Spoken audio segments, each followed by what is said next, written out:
Alright everybody, this chapter was a fantastic start to the final battle of Elbaf. It has me so excited for the next run of chapters. I was beginning to doubt if Elbaf would be the type of arc that has a really huge, elaborate final battle, just because the setup of this arc has been relatively simple compared to past really massive war arcs like Dressrosa and of course Wano. But it does look like we are set to get an all-out fight here, and I think a lot of the upcoming matchups for the heroes in this arc are actually very clear if you look back at all of the pieces that Oda has set up for every character so far.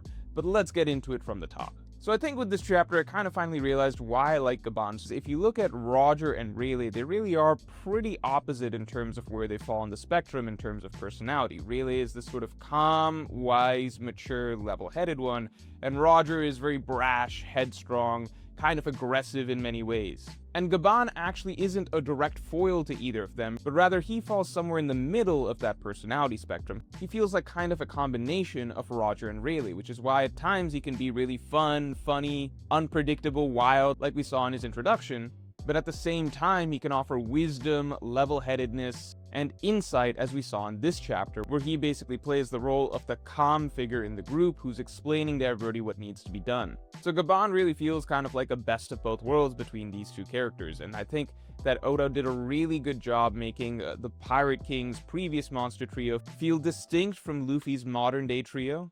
And of course we can see the parallels between all three characters, but they really are their own three unique individuals. And their personality dynamic is not a direct mirror to the Monster Trio's personality dynamic.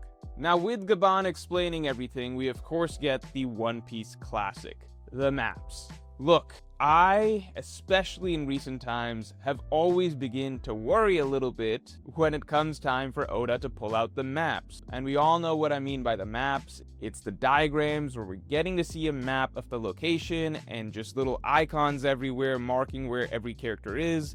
And as the story progresses from here, we're going to keep cutting back to it to keep reminding us of various characters' positions. Now that on its own is not the worst thing in the world, but something that I've noticed comes with Oda beginning to pull out these diagrams, these maps more frequently, is that the pacing tends to become really slow after that stretch of the arc begins, because Oda starts to cut around a lot in between chapters, as though he needs to bounce between all different areas of the map. And this is actually something that I want to do a video on potentially soon if we see this problem occurring in Elbaf, but I think this style of storytelling is just less efficient than if Oda simply let certain scenes play out in one go. That being said, I don't want to preemptively judge Oda for pulling out the maps here. This alone is not bad writing. This is of course really good to reorient readers as to where everybody is.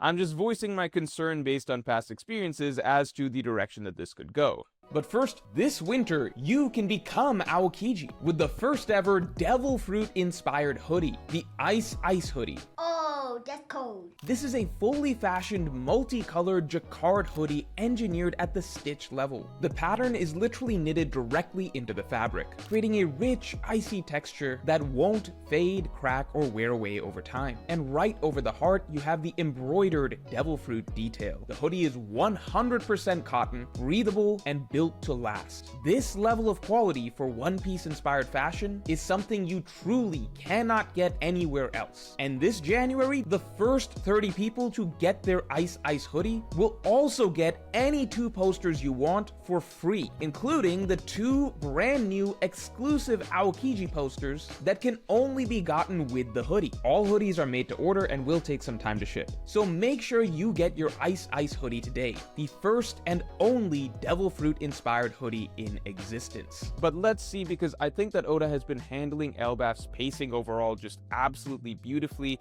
and has been keeping the number of plot threads and overall cast of characters very tight and very clean.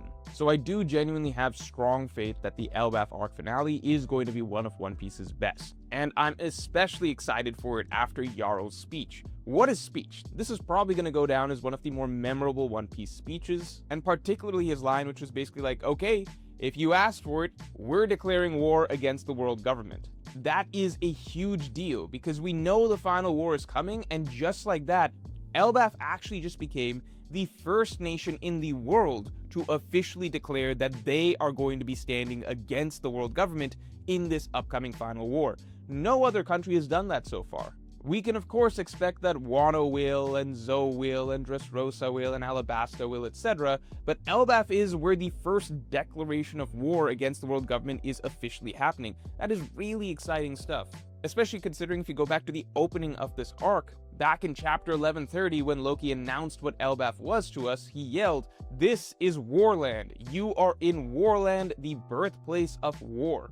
And so, of course, this was always going to be the natural conclusion to the events of Elbaf, the birthplace of war yet again. So I'm loving everything coming full circle. I'm loving Jarl's declaration of defiance against the world government.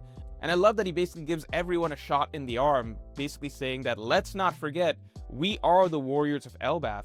We've still got that in us, and you're not just going to be able to roll us over and stomp on us and make us obey. I gained mad respect for Jarl over the course of this chapter, and I love the added touch that Oda revealed that apparently 300 years ago, Jarl was considered the strongest being to have come from Elbaf. So who knows, maybe Prime Jarl was even stronger than Herald, maybe even stronger than Loki.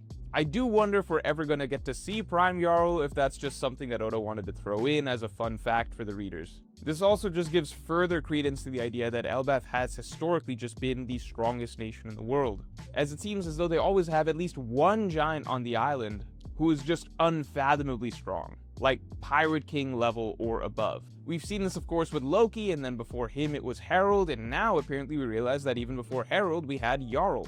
And I'm sure that this continues all the way back to the Void Century, and I wouldn't be surprised if it goes all the way back to the Second World Rally during Joy Boy's War, and we will likely be finding more about that giant skull that we see as Onigashima now that's hanging out there in Wano, who was the original big bad ancient giant of that era that presumably fought by Joy Boy's side. So really excited to find out all of that, but focusing on the present, the chapter of course ends with our heroes arriving at the site of Domir, Verci, Dori, and Brogy, and Zoro basically ready to charge in, saying, "I've got a plan."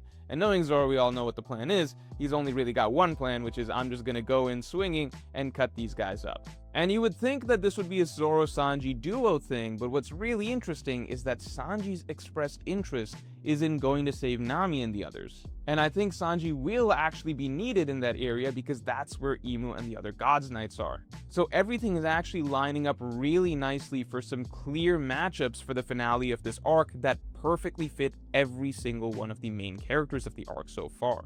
And I will be breaking all of that down in detail in tomorrow morning's video, so definitely watch out for that. As a reminder, our usual Tuesday videos we're moving forward to Saturdays, so look out for the video tomorrow of the breakdown of the upcoming matchups that Oda seems to have been setting up really over the course of this entire arc. And finally, we have the voice of the people from my top tier of patrons. So Justin Holland said, depending on how this all goes down, Elbaf and the Straw Hats are gearing up for war once the situation is handled. I think there is not going to be an intermediate arc after Elbaf to the final war. I think Elbaf is the launch of the final war, and that plays directly into Jarl's speech, with Elbaf being the first island to officially stand and declare war against the world government, with the Straw Hats of course by their side. I think everything will just naturally flow from here into the entire world slowly turning on the world government, and everything breaking out into the big grand final battle of One Piece. So with that, I'm going to rate this chapter an 8.5 out of 10, and I'm definitely looking forward to the start of the fights next week. So with that, I will talk to you all later.